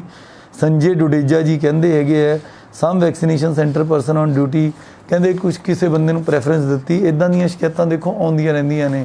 Human beings are not robots, ਔਰ ਮੈਂ ਇਸ ਗੱਲ ਦੀ ਗਰੰਟੀ ਵੀ ਨਹੀਂ ਲੈਂਦਾ ਕਿ ਕਿਤੇ ਥੋੜ੍ਹੀ ਮੋਟੀ ਉਣਤਾਈ ਨਹੀਂ ਹੋਈ ਹੋਊਗੀ, ਪਰ ਤੁਸੀਂ ਵੀ ਇੱਕ ਗੱਲ ਮੰਨੋ ਕਿ 7,63,000 ਬੰਦਿਆਂ ਨੂੰ ਵੈਕਸੀਨ ਲੱਗੀ ਹੈ। ਇੱਕ ਸਮਾਂ ਸੀ ਅਸੀਂ ਮਿੰਨਤਾਂ ਕਰਦੇ ਸੀ ਕਿ ਵੈਕਸੀਨੇਸ਼ਨ ਸੈਂਟਰ 'ਤੇ ਆ ਜਾਓ, ਅਸੀਂ ਇਕੱਲੇ ਪਾਰਕ 'ਚ ਗਏ, ਪਰ ਹੁਣ ਵੈਕਸੀਨ ਦੀ ਕਿਉਂਕਿ ਨੈਸ਼ਨਲ ਲੈਵਲ 'ਤੇ ਕਮੀ ਹੈ, ਲਗਾਉਣ ਵਾਲੇ ਜ਼ਿਆਦਾ ਨੇ। ਬਟ ਤੁਹਾਡੀ ਸਲਾਹ ਬਹੁਤ ਅੱਛੀ ਹੈ, ਅਸੀਂ ਇਹਨੂੰ ਹੋਰ ਸਾਫ਼ ਸੁਥਰਾ ਅਤੇ ਪਾਰਦਰਸ਼ੀ ਬਣਾਉਣ ਦੀ ਕੋਸ਼ਿਸ਼ ਕਰਾਂਗੇ। ਕਿਤੋਂ ਮੈਨੂੰ ਵੀ ਇਹ ਸ਼ਿਕਾਇਤਾਂ ਭੀੜ ਦੀਆਂ ਅਤੇ ਪ੍ਰੈਫਰੈਂਸ਼ੀਅਲ ਟਰੀਟਮੈਂਟ ਦੀਆਂ ਆਈਆਂ ਨੇ। ਸੌਮਿਨ ਡੇ ਸਾਹਿਬ ਕਹਿੰਦੇ ਹੈ ਕਿ ਕੋਚਿੰਗ ਸੈਂਟਰਸ ਨੂੰ ਓਪਨ ਕਰ ਦਿਓ। ਪਲੀਜ਼ ਬੀਅਰ ਵਿਦ ਅਸ। ਜਿਵੇਂ ਕਿ ਤੁਸੀਂ ਸੁਣ ਰਹੇ ਹੋ, ਤੀਜੀ ਲਹਿਰ ਦੇ ਵਿੱਚ ਸਾਡੇ ਛੋਟੀ ਉਮਰ ਦੇ ਨੌਜਵਾਨ ਭਾਵ ਟੀਨਏਜਰਸ ਔਰ ਬੱਚਿਆਂ 'ਤੇ ਖਤਰਾ ਜ਼ਿਆਦਾ ਮੰਡਲਾ ਰਿਹਾ ਹੈਗਾ। ਸੈਂਟਰ ਗਵਰਨਮੈਂਟ ਵੀ ਇਸ 'ਤੇ ਵਿਚਾਰ ਕਰ ਰਹੀ ਹੈ ਕਿ ਕਿਵੇਂ ਜਿਹੜੇ ਬੱਚੇ ਨੇ ਉਹਨਾਂ ਦੇ ਐਗਜ਼ਾਮ +2 ਦੇ ਕਿਉਂਕਿ ਜ਼ਰੂਰੀ ਹੁੰਦੇ ਨੇ, ਪਰ ਖੋਲ੍ਹਿਆ ਅਜੇ ਉਹਨਾਂ ਨੇ ਵੀ ਨਹੀਂ ਹੈ। ਤਾਂ ਜਦੋਂ ਵੀ ਹਦਾਇਤਾਂ ਆਉਣਗੀਆਂ ਜ਼ਰੂਰ ਲਾਗੂ ਕਰਾਂਗੇ। ਮਾਤਾ ਰਾਣੀ ਚੌਂਕ ਬਾਰੇ ਔਡ ਈਵਨ ਕਹਿੰਦੇ ਆ ਮਨੀਸ਼ ਧਵਨ ਸਾਹਿਬ ਹੁਣ ਤਾਂ ਸਵੇਰੇ 5 ਵਜੇ ਤੋਂ ਲੈ ਕੇ ਦੁਪਹਿਰ ਦੇ 3 ਵਜੇ ਤੱਕ ਖੋਲ੍ਹਤਾ। ਦੈਟ ਮੀਨਸ 10 ਘੰਟੇ ਦਿਨ ਦੇ 10 ਘੰਟੇ ਮੀਨਸ 24 ਘੰਟੇ 'ਚੋਂ 10 ਘੰਟੇ ਕਿੰਨਾ ਬਣ ਗਿਆ, 40% ਤੋਂ ਵੱਧ ਬਣ ਗਿਆ। ਹੁਣ ਤਾਂ ਆਪਾਂ ਆਲਮੋਸਟ ਖੁੱਲ੍ਹਣ ਵੱਲ ਨੂੰ ਹੀ ਵੱਧ ਰਹੇ ਹਾਂ, ਔਰ 3 ਵਜੇ ਤੱਕ ਸਾਰੀਆਂ ਹੀ ਖੋਲ੍ਹਤੀਆਂ ਜੀ। ਔਡ ਈਵਨ ਦਾ ਜਿਹੜਾ ਹੈਗਾ, ਕਿਹੜਾ ਔਡ ਕਿਹੜਾ ਈਵਨ, ਮੈਂ ਕਈ ਵਾਰੀ ਇਸ 'ਤੇ ਕਾਫੀ ਕੁਛ ਬੋਲ ਚੁੱਕਿਆ। ਅਮਿਤ ਕੁਮਾਰ ਟੀਕਾ ਕੇਂਦਰ ਕੁਛ ਪੱਕੇ ਬਣਾ ਦਿਓ, ਇਹ ਤੁਹਾਡਾ ਚੰਗਾ ਸੁਝਾਅ ਹੈ। ਮੈਂ ਸਿਵਲ ਸਰਜਨ ਮੈਡਮ ਨਾਲ ਇਹ ਗੱਲ ਕਰੂੰਗਾ, ਪਰ ਅਸੀਂ ਜਿਹੜੇ ਥਾਂ 'ਤੇ ਬਦਲਦੇ ਹਾਂ ਉਹ ਇਹ ਹੈ ਕਿ ਅਸੀਂ ਵੱਧ ਤੋਂ ਵੱਧ ਏਰੀਏ ਨੂੰ ਕਵਰ ਕਰੀਏ। ਕਿਸੇ ਨੂੰ ਇਹ ਨਾ ਲੱਗੇ ਵੀ ਕਿਸੇ ਇੱਕ ਏਰੀਏ 'ਚ ਤਾਂ ਬਾਰ-ਬਾਰ ਵੈਕਸੀਨ ਲਾਈ ਜਾਂਦੇ ਆ ਅਤੇ ਸਾਡੇ ਆਉਂਦੇ ਨਹੀਂ। ਗੁਰਜੀਤ ਸਿੰਘ ਝੱਜ ਸਾਹਿਬ ਇਹ ਕਹਿੰਦੇ ਹੈ ਕਿ ਵੱਡੇ ਲੀਡਰਾਂ 'ਤੇ ਵੀ ਪਾਬੰਦੀਆਂ ਲੱਗਣੀਆਂ ਚਾਹੀਦੀਆਂ ਨੇ। ਬਿਲਕੁਲ ਲੱਗੀਆਂ ਹੋਈਆਂ ਨੇ ਜੀ, ਔਰ ਜਿਹਨੇ ਕਿਸੇ ਨੇ ਤੋੜਿਆ ਅਸੀਂ ਪਰਚੇ ਦਿੱਤੇ ਆ, ਪਰ ਪਿਛਲੇ ਦਿਨਾਂ 'ਚ ਕੋਈ ਪੋਲੀਟੀਕਲ ਇਕੱਠ ਅਸੀਂ ਕੋਈ ਵੀ ਅਲਾਉ ਨਹੀਂ ਕੀਤੇ। ਮੋਹਨਜੀਤ ਤਰੀਕੇ ਸਾਹਿਬ ਕਹਿੰਦੇ ਹੈ ਕਿ ਤਾਜ ਸਭ ਤੋਂ ਖਤਰਨਾਕ ਸਾਹਿਬ ਹੈ। ਬਿਲਕੁਲ ਸਾਰੇ ਪਿੰਡਾਂ ਵਾਲਿਆਂ ਨੂੰ, ਮੇਰੇ ਭਰਾਵਾਂ ਨੂੰ ਬੇਨਤੀ ਹੈ ਕਿ ਹੁਣ ਇਹ ਪਿੰਡਾਂ 'ਚ ਬਿਮਾਰੀ ਵੱਧ ਰਹੀ ਹੈ। ਜਦੋਂ ਆਪਾਂ ਸੱਥ 'ਚ ਬੈਠ ਕੇ ਬਿਨਾਂ ਮਾਸਕ ਤੋਂ ਤਾਸ਼ ਖੇਡਦੇ ਹਾਂ, ਉਹੀ ਹੱਥਾਂ ਨਾਲ ਲੱਗ ਕੇ ਬਾਰ-ਬਾਰ ਜਾਂਦਾ, ਉਹ ਹੱਥ ਤੁਸੀਂ ਮੂੰਹ ਨੂੰ ਵੀ ਲਾਉਂਦੇ ਹੋ, ਇਹਦੇ ਨਾਲ ਬਿਮਾਰੀ ਫੈਲਦੀ ਹੈ। ਕਿਰਪਾ ਕਰਕੇ ਇਹਨਾਂ ਦਿਨਾਂ 'ਚ ਤਾਸ਼ ਜਿਹੜੀ ਹੈਗੀ ਇਸ ਤੋਂ ਗੁਰੇਜ਼ ਕਰੋ, ਮਾਸਕ ਪਾ ਕੇ ਰੱਖੋ। ਜੇ ਚਲੋ ਕਿਸੇ ਨੇ ਆਪਦੇ ਘਰੇ ਖੇਡਣੀ ਵੀ ਹੈਗੀ ਹੈ ਤਾਂ ਐਟਲੀਸਟ ਮਤਲਬ ਆਪਣੇ ਬੁੱਲਾਂ ਨੂੰ ਜਾਂ ਨੱਕ ਨੂੰ, ਅੱਖਾਂ ਨੂੰ ਨਾ ਛੂਓ, ਉਸ ਸਮੇਂ ਹੱਥ ਧੋ ਕੇ ਬਾਅਦ 'ਚ ਛੂਓ। ਸਵਿੰਦਰਜੀਤ ਪਾਲ ਜੀ ਨੇ ਟਾਈਮਿੰਗਸ ਵਧਾਉਣ ਲਈ ਕਿਹਾ ਜੀ, ਤੁਹਾਡੀ ਗੱਲ ਅਸੀਂ ਪਹਿਲਾਂ ਹੀ ਮੰਨ ਲਈ ਜੀ, 3 ਵਜੇ ਤੱਕ ਸ਼ਾਪ ਦਾ ਅੱਜ ਅਸੀਂ ਕਰਤਾ ਜੀ ਟਾਈਮ। ਭਰਪੂਰ ਸਿੰਘ ਠੰਡੀ ਜੀ ਕਹਿੰਦੇ ਨੇ ਕਿ ਪਿੰਡਾਂ ਦੇ ਵਿੱਚ ਮਰਗ ਦੇ ਭੋਗਾਂ 'ਤੇ ਬਹੁਤ ਲੋਕ ਇਕੱਠੇ ਹੋ ਰਹੇ ਨੇ। ਮੇਰੇ ਪਿੰਡਾਂ ਦੇ ਵੀਰ ਅਤੇ ਭੈਣਾਂ, ਮੈਂ ਤੁਹਾਨੂੰ ਇੱਕ ਬੇਨਤੀ ਕਰਦਾ ਕਿ ਪਿੰਡਾਂ 'ਚ ਬਿਮਾਰੀ ਫੈਲ ਰਹੀ ਹੈ। ਬਹੁਤ ਸਾਰੇ, ਜਿੱਥੇ ਮੁੱਖ ਮੰਤਰੀ ਸਾਹਿਬ ਨੇ ਵੀ ਕਿਹਾ ਕਿ ਲੋਕ ਬਿਮਾਰ ਹੋ ਕੇ ਚਲੇ ਜਾਂਦੇ ਨੇ, ਕੋਈ ਕਹਿੰਦਾ ਜੀ ਇਹਨੂੰ ਤਾਂ ਜੀ ਮਿਆਦੀ ਬੁਖਾਰ ਹੋ ਗਿਆ, ਇਹਨੂੰ ਟਾਈਫਾਈਡ ਹੋ ਗਿਆ, ਇਹਨੂੰ ਵਾਇਰਲ ਹੋ ਗਿਆ। ਆਪਾਂ ਇਸ ਤਰ੍ਹਾਂ ਦੇ ਭੁਲਾਵਿਆਂ 'ਚ ਨਾ ਪਈਏ। ਆਪਾਂ ਮੰਨੀਏ ਕਿ ਬਿਮਾਰੀ ਹੈਗੀ ਹੈ। ਦੂਜੀ ਇਹ ਵੀ ਮੰਨੀਏ ਕਿ ਜਾਣ ਵਾਲਾ ਤਾਂ ਚਲਿਆ ਗਿਆ, ਭੋਗ 'ਤੇ ਆਪਾਂ ਅਨਨੈਸੈਸਰੀ ਇਕੱਠ ਕਰਕੇ ਦੂਜਿਆਂ ਨੂੰ ਇਸ ਬਿਮਾਰੀ ਦੀ ਸੌਗਾਤ ਦੇ ਰਹੇ ਹਾਂ। ਸਾਦੇ ਵਿਆਹ, ਸਾਦੇ ਭੋਗ, ਨਾ ਕੋਈ ਚਿੰਤਾ ਨਾ ਕੋਈ ਰੋਗ। ਮੈਂ ਕਈ ਪਿੰਡਾਂ 'ਚ ਜਾਂਦਾ, ਇਹ ਨਾਰਾ ਪੰਜਾਬੀਆਂ ਦਾ ਹੋਣਾ ਚਾਹੀਦਾ, ਇਕੱਲੇ ਕਰੋਨਾ 'ਚ ਨਹੀਂ। ਦੁਬਾਰਾ ਤੋਂ ਰਿਪੀਟ ਕਰ ਰਹੇ ਹਾਂ, ਸਾਦੇ ਵਿਆਹ, ਸਾਦੇ ਭੋਗ, ਨਾ ਕੋਈ ਚਿੰਤਾ ਨਾ ਕੋਈ ਰੋਗ। ਚਿੰਤਾ ਜਦੋਂ ਆਪਾਂ ਕਰਜ਼ਾ ਚੱਕ ਕੇ ਇੰਨੇ ਬੰਦਿਆਂ ਦੀ ਰੋਟੀ ਕਰਦੇ ਹਾਂ, ਉਹਦੀ ਚਿੰਤਾ ਹੁੰਦੀ ਹੈ। ਰੋਗ ਤਾਂ ਵੀ ਜਦੋਂ ਆਪਾਂ 1000 ਬੰਦਾ ਇਕੱਠਾ ਕਰ ਲਿਆ। ਇਹ 'ਚ ਕੋਈ ਵੱਡਾ ਜਾਂ ਛੋਟਾ ਨਹੀਂ ਹੁੰਦਾ। ਵੱਡਾ ਜਾਂ ਛੋਟਾ ਹੈ ਵੀ ਜਿਹੜਾ ਬੰਦਾ ਗਿਆ ਉਹਨੂੰ ਆਪਾਂ ਸ਼ਰਧਾਂਜਲੀ ਦਈਏ, ਉਹਦੇ ਪਾਏ ਪੂਰਨਿਆਂ 'ਤੇ ਚੱਲੀਏ, ਉਹਦਾ ਆਸ਼ੀਰਵਾਦ ਮੰਗੀਏ। ਜਿਹੜੇ ਬੰਦਿਆਂ ਨੇ ਜਾਣਾ ਉਹ ਤਾਂ ਰੋਟੀ ਖਾ ਕੇ ਚਲੇ ਜਾਣਗੇ, ਉਹਦੇ ਨਾਲ ਕੋਈ ਬਜ਼ੁਰਗ ਵੱਡਾ ਜਾਂ ਛੋਟਾ ਨਹੀਂ ਹੁੰਦਾ। ਤੋ ਆਪਾਂ ਥੋੜ੍ਹਾ ਜਿਹਾ ਇਸ 'ਚ ਮੰਨੀਏ, ਔਰ ਕਰੋਨਾ 'ਚੋਂ ਆਪਾਂ ਇੱਕ ਚੰਗੀ ਚੀਜ਼ ਇਹ ਲਈਏ ਵੀ ਕੱਟ ਨਹੀਂ ਬਹੁਤੇ ਕਰਨੇ। ਦਵਿੰਦਰ ਸਹਿਗਲ ਸਾਹਿਬ ਕਹਿੰਦੇ ਹੈ, ਇਹਨਾਂ ਨੇ ਵੀ ਟੀਮ ਦੀ ਤਾਰੀਫ ਕੀਤੀ ਹੈ ਜੀ, ਧੰਨਵਾਦ। ਇੰਡੀਵਿਜੂਅਲ ਕੋਈ ਕੰਮ ਨਹੀਂ ਕਰਦਾ ਸਹਿਗਲ ਸਾਹਿਬ, ਨਾ DC ਕੋਈ ਕੰਮ ਕਰਦਾ ਹੈਗਾ। ਮੇਰੇ ਨੀਚੇ ਘੱਟੋ ਘੱਟ 100 ਅਫਸਰ ਐਸੇ ਨੇ ਜਿਹੜੇ ਦਿਨ ਰਾਤ ਕੰਮ ਕਰਦੇ ਨੇ। ਉਹਨਾਂ ਦੇ ਅਫਸਰਾਂ ਦੇ ਥੱਲੇ ਉਹਨਾਂ ਤੋਂ ਛੋਟੇ ਅਫਸਰ ਨੇ, ਉਹਨਾਂ ਤੋਂ ਥੱਲੇ ਹੋਰ ਟੀਮ ਹੈਗੀ ਆ। ਮਤਲਬ ਘੱਟੋ ਘੱਟ 10,000 ਸਿਵਲ ਦੇ ਅਤੇ 10,000 ਪੁਲਿਸ ਦੇ ਦਿਨ ਰਾਤ ਮੁਲਾਜ਼ਮ ਕੰਮ ਕਰ ਰਹੇ, ਔਰ ਇੰਨੇ ਡਾਕਟਰ ਅਤੇ ਨਰਸਾਂ ਨੇ। ਸੋ DC ਇਹ ਹੈ ਵੀ ਇਹ ਫੇਸਬੁੱਕ 'ਤੇ ਆ ਕੇ ਬੋਲ ਦਿੰਦਾ ਹੈਗਾ, ਮੈਂ ਉਹਨਾਂ ਨੂੰ ਰਿਪਰੈਜ਼ੈਂਟ ਕਰਦਾ, ਪਰ ਕੰਮ ਸਾਰੇ ਉਹ ਕਰ ਰਹੇ ਆ। ਮੈਂ ਤੁਹਾਡੇ ਰਾਹੀਂ ਉਹਨਾਂ ਨੂੰ ਸੈਲਿਊਟ ਕਰਦਾ। ਸੋ DC ਕਰਨ ਵਾਲਾ ਨਹੀਂ, ਇਹ ਟੀਮ ਕਰਨ ਵਾਲੀ ਹੈਗੀ ਆ। ਮੈਂ ਦੁਬਾਰਾ ਔਨ ਰਿਕਾਰਡ, ਕਿਉਂਕਿ ਹੁਣ ਮਾਹੌਲ ਥੋੜ੍ਹਾ ਸੁਧਰ ਗਿਆ, ਦੁਬਾਰਾ ਇਹ ਦੱਸਣਾ ਚਾਹੁੰਦਾ ਕਿ DC ਨਹੀਂ ਕਰਦਾ, ਇਹ ਟੀਮ ਅਤੇ ਲੋਕ ਕਰਦੇ ਨੇ। ਵੰਦਨਾ ਗੋਇਲ ਇਹ ਕਹਿ ਰਹੀ ਹੈ ਕਿ ਸੈਕਿੰਡ ਡੋਜ਼ 60+ ਮੈਂ ਦੱਸਿਆ 3 ਮਹੀਨੇ ਬਾਅਦ ਲੱਗੂਗੀ ਜੀ। ਹਰ ਰੋਜ਼ ਸਾਡੀ ਜਿਹੜੀ ਵੈਬਸਾਈਟ ਹੈਗੀ ਹੈ ludhiana.nic.in ਹੈਗੀ ਹੈ। ਮੈਂ ਇਹਦਾ ਐਗਜ਼ੈਕਟ ਨੋਮਨਕਲੇਚਰ ਇੱਥੋਂ ਬੋਲ ਕੇ ਦੱਸ ਹੀ ਦਿੰਦਾ, ludhiana.nic.in। ਇਹਦੇ 'ਤੇ ਤੁਸੀਂ ਜਾਓਗੇ, ਬੈੱਡਾਂ ਦਾ ਸਟੇਟਸ ਵੀ ਇਹਦੇ 'ਤੇ ਪਾਇਆ, ਰੈਮਡੈਸੀਵੀਰ ਦੀਆਂ ਦਵਾਈਆਂ ਦਾ ਸਟੇਟਸ ਵੀ ਪਾਇਆ, ਔਰ ਸਭ ਤੋਂ ਟੌਪ 'ਤੇ ਵੈਕਸੀਨੇਸ਼ਨ ਪ੍ਰੋਗਰਾਮ ਕਰਕੇ ਪਾਇਆ ਹੋਇਆ। ਜੇ ਤੁਸੀਂ ਇਸ 'ਤੇ ਦੇਖੋ ਸਾਡੀ ਵੈਬਸਾਈਟ 'ਤੇ, ਜਦੋਂ ਤੁਸੀਂ ਇਸ 'ਤੇ ਟੱਚ ਕਰੋਗੇ ਤਾਂ ਅਗਲੇ ਦਿਨ ਕਿੱਥੇ ਕਿੱਥੇ ਕੈਂਪ ਲੱਗਣੇ ਆ ਉਹਦੀ ਬਿਲਕੁਲ ਡਿਟੇਲ ਹੁੰਦੀ ਹੈਗੀ, ਔਰ ਅਸੀਂ ਸੋਸ਼ਲ ਮੀਡੀਆ ਰਾਹੀਂ, ਅਖਬਾਰਾਂ ਰਾਹੀਂ ਵੀ ਇਹ ਸ਼ੇਅਰ ਕਰਦੇ ਹਾਂ। ਰਾਜੂ ਲੁਧਿਆਣਵੀ ਜੀ ਕਹਿੰਦੇ ਹੈ, ਇੱਕ ਕਲੀਅਰ ਕਰੋ ਕਿ 7 ਸੀਟਰ ਕਾਰ 'ਚ ਇਹ ਕੁਛ ਨਹੀਂ, ਇਹ ਕੁਛ ਪੁੱਛ ਰਹੇ ਹੈ ਕਿ ਕਿੰਨੇ ਬੰਦੇ ਬਹਿ ਸਕਦੇ ਆ। ਰਾਜੂ ਸਾਹਿਬ, ਕੁਛ ਕੁ ਦਿਨਾਂ ਨੂੰ ਸਾਰਾ ਕੁਛ ਠੀਕ ਹੋ ਜਾਣਾ। 31 ਤਰੀਕ ਤੋਂ ਬਾਅਦ ਸਰਕਾਰ ਹੋਰ ਕੁਛ ਨਾ ਕੁਛ ਮੈਨੂੰ ਲੱਗਦਾ ਰਿਆਇਤ ਦੇਊਗੀ, ਪਰ ਫਿਲਹਾਲ ਜਿਹੜੀ ਗੱਲ ਹੈਗੀ ਹੈ, ਇੱਕ ਡਰਾਈਵਰ ਅਤੇ 2 ਬੰਦੇ ਹੋਰ 4 ਵੀਲਰ 'ਚ ਇੰਨੇ ਹੀ ਬੈਠਣਗੇ। ਪ੍ਰੀਤ ਜਸ, ਸੇਵਾ ਕੇਂਦਰ 'ਚ ਭੀੜ ਹੁੰਦੀ ਹੈ, ਪ੍ਰੋਬਲਮ ਹੁੰਦੀ ਹੈ ਕਰੋਨਾ ਕਰਕੇ, ਜ਼ਿੰਮੇਵਾਰੀਆਂ ਦਾ ਕੌਣ ਜ਼ਿੰਮੇਵਾਰ ਹੈ? ਜਸ ਜੀ, ਮੈਨੂੰ ਨਹੀਂ ਪਤਾ ਵੀ ਤੁਸੀਂ ਸੇਵਾ ਕੇਂਦਰ 'ਚ ਮੁਲਾਜ਼ਮ ਹੋ ਕਿ ਕੌਣ ਹੋ। ਮੈਂ ਵੀ ਮੁਲਾਜ਼ਮ ਹੈ, ਮੇਰਾ ਵੀ ਦਫ਼ਤਰ ਖੁੱਲ੍ਹਦਾ ਹੈਗਾ। 50% ਦੇ ਨਾਲ ਅਸੀਂ ਲੋਕਾਂ ਨੂੰ, ਇਹ ਨਹੀਂ ਹੈ ਵੀ ਅਸੀਂ ਰਜਿਸਟਰੀਆਂ ਕਰਨੀਆਂ ਬੰਦ ਕਰ ਦਈਏ। ਕਾਸਟ ਸਰਟੀਫਿਕੇਟ ਵੀ ਲੋਕਾਂ ਨੂੰ ਚਾਹੀਦੇ ਆ, ਪੈਨਸ਼ਨਾਂ ਵੀ ਚਾਹੀਦੀਆਂ। ਸੇਵਾ ਕੇਂਦਰ ਇੱਕ ਤਰ੍ਹਾਂ ਦਾ ਸਰਕਾਰੀ ਦਫ਼ਤਰ ਹੈ। ਇਹ ਪਹਿਲਾਂ ਵੀ ਚੱਲਦੇ ਰਹੇ ਆ, ਅੱਗੇ ਵੀ ਚੱਲਦੇ ਰਹਿਣਗੇ। ਰਜਿਸਟਰੀਆਂ ਵੀ ਹੁੰਦੀਆਂ ਰਹਿਣਗੀਆਂ, ਲਾਇਸੈਂਸ ਵੀ ਬਣਦੇ ਰਹਿਣਗੇ। ਹੁਣ ਤਾਂ ਵੈਸੇ ਵੀ ਸਥਿਤੀ 'ਚ ਸੁਧਾਰ ਹੋ ਰਿਹਾ ਹੈਗਾ। ਪਰਮਿੰਦਰ ਸਿੰਘ ਜੀ ਕਹਿੰਦੇ ਆ ਕਿ ਕੋਵਿਡ ਦਾ ਚਾਰਟ ਸਾਂਝਾ ਕਰਦੇ ਹੋ, ਦੇਖੋ ਉਹ 'ਚ ਪੋਜ਼ੀਟਿਵ ਦੱਸੇ ਹੀ ਹੁੰਦੇ ਆ ਪਰਮਿੰਦਰ ਜੀ।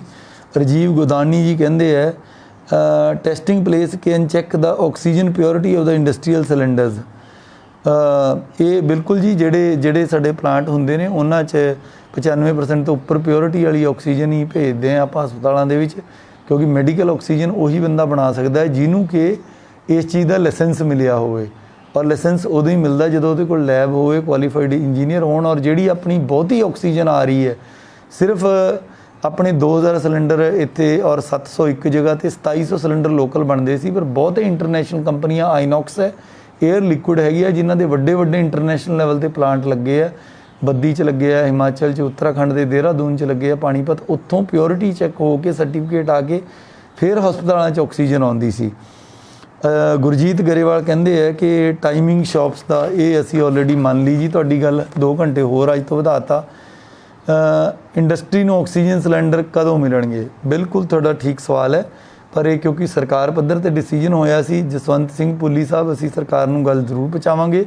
हस्पतालों च बर्डन घटिया और मैं चाहूँगा कि साडी इंडस्ट्री काम करे, पर प्लीज़ वेट, और इस ते सरकार पद्धर ते बड़ी जल्दी डिसीजन हो जाएगा।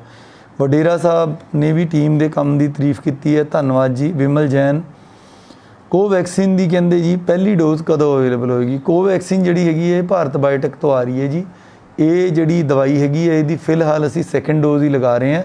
पर मैं एक वीडियो च पहला भी कहा सीगा, कोई किसी खास वैक्सीन नूं ना इंतजार करो जैन साहब, सारिया वैक्सीनां बराबर हैगियां, आपां आपदी सुरक्षा करिए। 70% लोग आपां कवर करने हैं, ना कोई स्पूतनिक नूं डिक्के, ना कोई फाइजर नूं डिक्के, ना कोई मॉडर्ना नूं डिक्को, ना कोई कोवैक्सीन नूं डिक्को, ना कोविशील्ड नूं। ਜਿਹੜੀ मिलती है वह लवाओ, पर फिर भी चलो कई बारी थोड़े मन की मौज है जी, जो जिन्हों अच्छा लगता वह लगवावे। पर फिलहाल साढ़े कोल कोविशील्ड हैगी है, प्राइवेट हस्पतालों ने आपकी वैक्सीन जी हैगी है पेड जी है लवा रहे हैं, उत्थों तुसीं चैक कर लियो। फिलहाल 2 हस्पतालों लग रही है, उन्होंने कोल भी कोविशील्ड ही हैगी है। जल्दी कोवैक्सीन भी वैसे आ रही है, जी इंडस्ट्रीज़ दे विच आऊगी वो कोवैक्सीन आऊगी। सो तुसी क्योंकि बहुत सारिया इंडस्ट्रियां ने वध भी मंगाई है, तुसी उत्थे राबता कायम करके लवा सकते हो, पर होगी पेड हो। राहुल मल्होत्रा जी कहते हैं please tell how much to download certificate from CoWIN app. ये भरावा ये तो बैठ के ही तुहानूं दस्सिया जा सकता है, तुसीं साडे या तो कंट्रोल रूम तो पुछ लो या तुहानूं नैट तो ही जाके इहदा देखना पैना। मंगली साहब दी इन्हां दी शिकायत है कि भी ठेकिਆਂ ਦੇ ਵੱਧ ਸਮਾਂ शराब मिलती है। देखो जी साडा जो लॉकडाउन का पीरीयड हैगा, जो साडा करफ्यू का पीरीयड है, लॉकडाउन मैं गलत कह गया जे पहला 12 वजे सी, फिर 1 वजे है, हुण 3 वजे अज तो करता। सारिया दुकानों लिए बराबर है और शराब में कोई स्पैशल तरजीह नहीं दी जाती। जे कोई गलत कर रहा तुसीं फोटो खिंच के साडे कंट्रोल रूम ते भेजो, मैनू भेजो, असीं कार्रवाई करांगे। विशाल गोयल साहब कहते हैं कि सैकेंड डोज कोविशील्ड ये तो असीं हर रोज़ पब्लिक डोमेन च पानी है जी। मंगत राय मंगू जी इन्हां ने भी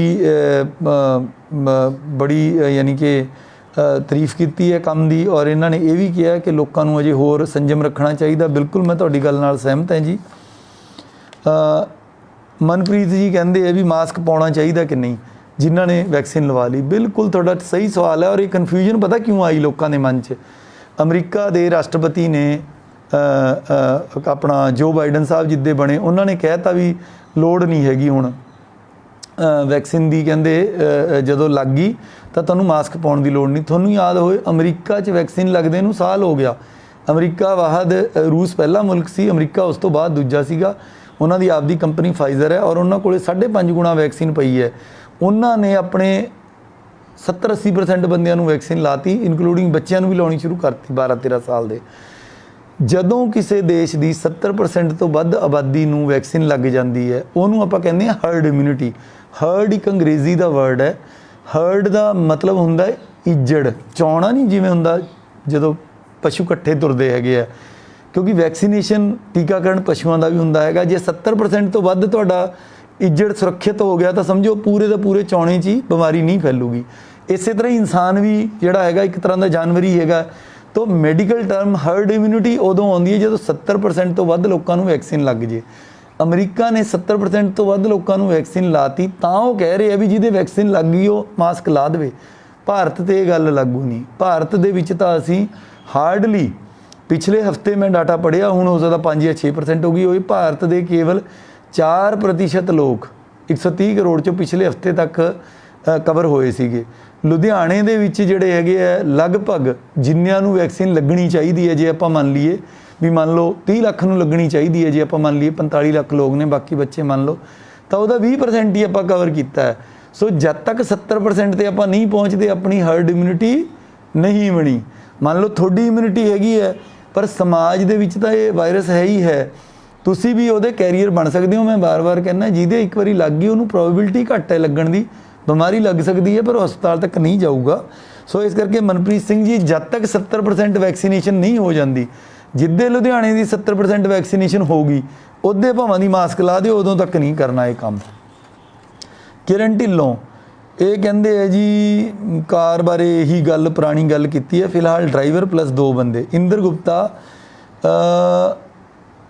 ਕਹਿੰਦੇ ਜੀ ਗਰੀਬ ਬੰਦਿਆਂ ਦਾ ਮਤਲਬ ਇਹਨਾਂ ਦੀ ਗੱਲ ਦਾ ਮੇਨ ਲੱਭੋ ਲਬਾਵ ਇਹ ਹੈ ਕਿ ਗਰੀਬ ਬੰਦਿਆਂ ਦਾ ਦੇਖੋ, ਗਰੀਬ ਬੰਦਿਆਂ ਦਾ ਹੀ ਧਿਆਨ ਰੱਖ ਕੇ ਜੀ ਦੇਖੋ, ਨਾ ਤਾਂ ਰੇਹੜੀਆਂ ਵਾਲੇ ਬੰਦ ਕੀਤੇ, ਹਰੇਕ ਰੋਜ਼ ਸਾਰੀਆਂ ਦੁਕਾਨਾਂ, ਕੋਈ ਜ਼ਰੂਰੀ ਗੈਰ ਜ਼ਰੂਰੀ ਦਾ ਫ਼ਰਕ ਦੂਰ ਕਰਤਾ।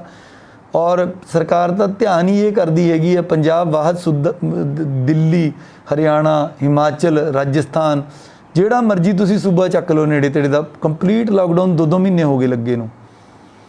ਲਾਕਡਾਊਨ ਦਾ ਮਤਲਬ ਸਾਰਾ ਕੁਝ ਹੀ ਬੰਦ, ਇੰਡਸਟਰੀ ਬੰਦ। ਵਾਹਦ ਸੂਬਾ ਪੰਜਾਬ ਐਸਾ ਹੈ ਕਿ 24x7 24 ਘੰਟੇ 7 ਦਿਨ ਇੰਡਸਟਰੀ ਚੱਲਦੀ ਰਹੀ ਹੈ, ਰੋਜ਼ ਦੁਕਾਨਾਂ ਖੁੱਲ੍ਹਦੀਆਂ ਰਹੀਆਂ, ਕਿਸੇ ਜ਼ਿਲ੍ਹੇ 4 ਘੰਟੇ ਖੁੱਲ੍ਹੀਆਂ, ਕਿਸੇ 8 ਖੁੱਲ੍ਹੀਆਂ, ਆਪਾਂ ਵੀ 12 ਵਜੇ ਤੱਕ ਖੁੱਲ੍ਹੀਆਂ ਰੱਖੀਆਂ। ਸੋ ਇਹ ਤਾਂ ਨਾਇਨਸਾਫੀ ਹੈ ਜੇ ਆਪਾਂ ਇਹ ਕਹੀਏ ਵੀ ਗਰੀਬਾਂ ਦਾ ਧਿਆਨ ਨਹੀਂ ਰੱਖਿਆ।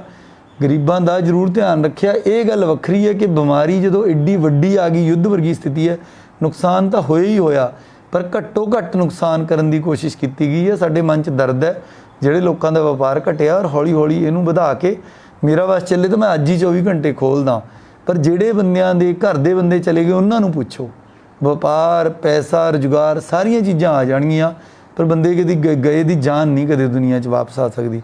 ਗੁਰਿੰਦਰ ਸਿੰਘ MP ਜੀ ਕਹਿ ਰਹੇ ਹੈ ਕਿ ਇਹਨਾਂ ਨੇ ਵੀ ਟੀਮ ਦੇ ਕੰਮ ਦੀ ਤਾਰੀਫ ਕੀਤੀ ਹੈ, ਧੰਨਵਾਦ ਜੀ ਤੁਹਾਡਾ। ਰਾਹੁਲ ਮਲਹੋਤਰਾ ਜੀ ਕਹਿੰਦੇ ਹੈ ਕਿ ਮੈਂ ਫਸਟ ਡੋਜ਼ 15 ਮਈ ਨੂੰ ਲਿੱਤੀ ਹੈ, ਕਹਿੰਦੇ ਮੇਰਾ ਮੈਸੇਜ ਨਹੀਂ ਆਇਆ। ਤੁਸੀਂ ਜੀ ਸਾਡਾ 104 ਨੰਬਰ 'ਤੇ ਜਾਂ ਸਿਵਲ ਸਰਜਨ ਦਫ਼ਤਰ ਜਾਂ ਸਾਡਾ ਜਿਹੜਾ ਕੰਟਰੋਲ ਰੂਮ ਹੈਗਾ ਉਸ 'ਤੇ ਸੰਪਰਕ ਕਰੋ। ਔਰ ਮਲਹੋਤਰਾ ਸਾਹਿਬ ਮੈਂ ਤੁਹਾਡਾ ਨੰਬਰ DPRO ਸਾਹਿਬ ਤੋਂ ਲੈ ਕੇ ਮੈਂ ਕੋਸ਼ਿਸ਼ ਕਰੂੰਗਾ ਕਿ ਮੈਂ ਸਿਵਲ ਸਰਜਨ ਮੈਡਮ ਤੱਕ ਇਹ ਗੱਲ ਪਹੁੰਚਾਵਾਂ। ਕਈ ਵਾਰੀ ਕੀ ਹੁੰਦਾ ਵੀ ਜਿਵੇਂ 7,63,000 ਬੰਦਿਆਂ ਨੂੰ ਆਪਾਂ ਵੈਕਸੀਨੇਟ ਕੀਤਾ, ਉਹਦੇ 'ਚ ਤੁਸੀਂ ਵੀ ਮੰਨੋ ਹਰੇਕ ਬੰਦੇ ਦਾ 10 ਡਿਜਿਟ ਦਾ ਆਧਾਰ ਹੁੰਦਾ, 10 ਡਿਜਿਟ ਦਾ ਹੀ ਫ਼ੋਨ ਨੰਬਰ ਹੁੰਦਾ। ਜਿਹੜੇ ਐਂਟਰ ਕਰਨ ਵਾਲੇ ਨੇ ਉਹ ਵੀ ਬੰਦੇ ਨੇ, ਕਿਤੇ ਕੋਈ ਅੱਖਰ 5 ਦੀ ਬਜਾਏ 6 ਦਬ ਗਿਆ, 6 ਦੀ ਬਜਾਏ 4 ਦਬ ਗਿਆ, ਇੱਕ ਅੱਧਾ ਵੀ ਅੱਖਰ ਇੱਧਰ ਉੱਧਰ ਹੋ ਗਿਆ ਤਾਂ ਮੈਸੇਜ ਨਹੀਂ ਆਉਂਦਾ। ਘਬਰਾਉਣਾ ਨਹੀਂ, ਜਦੋਂ ਤੁਸੀਂ ਜਾਓਗੇ ਆਪਦਾ ਪ੍ਰੂਫ ਦੱਸੋਗੇ, ਉਹਦਾ ਆਧਾਰ ਪਾ ਕੇ ਨੈੱਟ ਤੋਂ ਕਰਕੇ ਜਦੋਂ ਤੁਹਾਡੀ ਡਿਊ ਹੋਊਗੀ ਵੈਕਸੀਨ ਤੁਹਾਡੇ ਲੱਗ ਜੂਗੀ। ਹਰਜਿੰਦਰ ਹੁੰਜਨ ਜੀ ਕਹਿੰਦੇ ਹੈ ਕੋਚਿੰਗ ਸੈਂਟਰ ਚਾਲੂ ਕਰ ਦਿਓ। ਨਹੀਂ ਭਾਈ ਸਾਹਿਬ, ਮੈਨੂੰ ਨਹੀਂ ਪਤਾ ਵੀ ਤੁਹਾਡਾ ਆਪਦਾ ਕੋਚਿੰਗ ਸੈਂਟਰ ਹੈ ਕਿ ਤੁਹਾਡਾ ਬੱਚਾ ਹੈ। ਬੱਚਿਆਂ ਦੇ ਮਾਂ ਪਿਓ ਨੂੰ ਪੁੱਛੋ ਮੈਨੂੰ ਕਿੱਦਾਂ ਦੇ ਮੈਸੇਜ ਆਉਂਦੇ ਆ। ਮਾਂ ਪਿਓ ਨੂੰ ਬੱਚੇ ਬੜੇ ਪਿਆਰੇ ਆ ਔਰ ਸਾਨੂੰ ਉਹਨਾਂ ਤੋਂ ਵੱਧ ਪਿਆਰੇ ਹੈਗੇ ਆ। ਸੋ ਇਸ ਕਰਕੇ ਜਦੋਂ ਸਰਕਾਰ, ਭਾਰਤ ਸਰਕਾਰ ਦਾ ਹੈਲਥ ਮੰਤਰਾਲਾ ਤੇ ਪੰਜਾਬ ਸਰਕਾਰ ਕਲੀਅਰ ਨਹੀਂ ਕਰਦੀ, ਕੋਚਿੰਗ ਸੈਂਟਰ ਨਹੀਂ ਖੁੱਲ੍ਹ ਸਕਦੇ। ਸੋ ਜੋ ਵੀ ਆਊਗਾ ਸਾਰੇ ਪੰਜਾਬ ਲਈ ਇਕੱਠਾ ਹੀ ਆਊਗਾ। 31 ਮਈ ਤੱਕ ਤਾਂ ਜੋ ਰਿਸਟ੍ਰਿਕਸ਼ਨਸ CM ਸਾਹਿਬ ਵੱਲੋਂ ਹੈ ਹੀ ਨੇ, ਤਾਂ ਪਲੀਜ਼ ਇੰਤਜ਼ਾਰ ਕਰੋ। ਔਰ ਮੈਂ ਦੁਬਾਰਾ ਤੋਂ ਅਖੀਰ ਦੇ ਵਿੱਚ ਸਾਰੇ ਜਿਹੜੇ ਹੈਲਥ ਕੇਅਰ ਵਰਕਰ ਨੇ, ਸਾਰੇ ਸਰਕਾਰੀ ਮੁਲਾਜ਼ਮ ਨੇ, ਸਾਰੇ ਫਰੰਟਲਾਈਨ ਵਰਕਰ ਨੇ, ਸਾਰੇ ਜਿਸ ਨੇ ਵੀ ਤਿਲ ਫੁੱਲ ਇਸ 'ਚ ਪਾਇਆ ਹੈਗਾ, ਬਹੁਤ ਸਾਰੇ ਪੋਲੀਟੀਕਲ ਲੀਡਰ, ਉਹ ਵੱਖ-ਵੱਖ ਪਾਰਟੀਆਂ ਜਿਹੜੀਆਂ ਮਰਜ਼ੀ ਦੇ ਹੋਣ, ਵੈਕਸੀਨੇਸ਼ਨ 'ਚ ਸਾਨੂੰ ਮਦਦ ਜਿਨ੍ਹਾਂ ਨੇ ਕੀਤੀ ਹੈ, ਧਾਰਮਿਕ ਸੰਸਥਾਵਾਂ ਨੇ। Last but not the least, common citizen. Common citizen ਕੌਣ ਹੁੰਦਾ? ਆਮ ਨਾਗਰਿਕ, ਜਿਹੜਾ ਸੜਕ 'ਤੇ ਤੁਰਨ ਵਾਲਾ ਨਾਗਰਿਕ ਹੈਗਾ।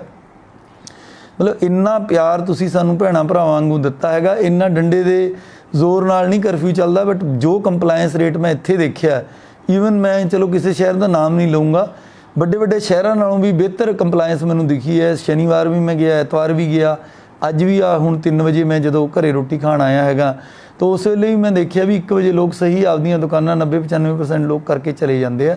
ਤਾਂ ਇਹ ਸਾਰਾ ਤੁਹਾਡੇ ਪਿਆਰ ਅਤੇ ਸਹਿਯੋਗ ਕਰਕੇ ਹੋਇਆ। ਹੁਣ ਵੀ ਆਪਾਂ ਇਹ ਨਹੀਂ ਸਮਝਣਾ ਵੀ ਵੇਵ ਮੱਠੀ ਪੈ ਗਈ।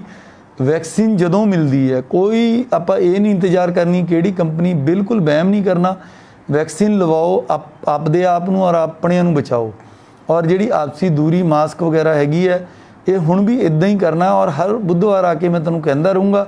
ਕਈ ਲੋਕਾਂ ਨੂੰ ਲੱਗਦਾ ਸੀ ਵੀ ਸਾਰਾ ਕੁਝ ਨੈਗੇਟਿਵ ਨੋਟ 'ਤੇ ਹੀ ਕਹਿੰਦੇ ਸੀ, ਅੱਜ ਮੈਂ ਪੋਜ਼ੀਟਿਵ ਨੋਟ 'ਤੇ ਕਹਿ ਰਿਹਾ ਕਿ ਤੁਹਾਡੇ ਸਹਿਯੋਗ ਨਾਲ ਹੁਣ ਆਪਾਂ ਬਿਹਤਰ ਸਮੇਂ 'ਚ ਆਏ ਹਾਂ।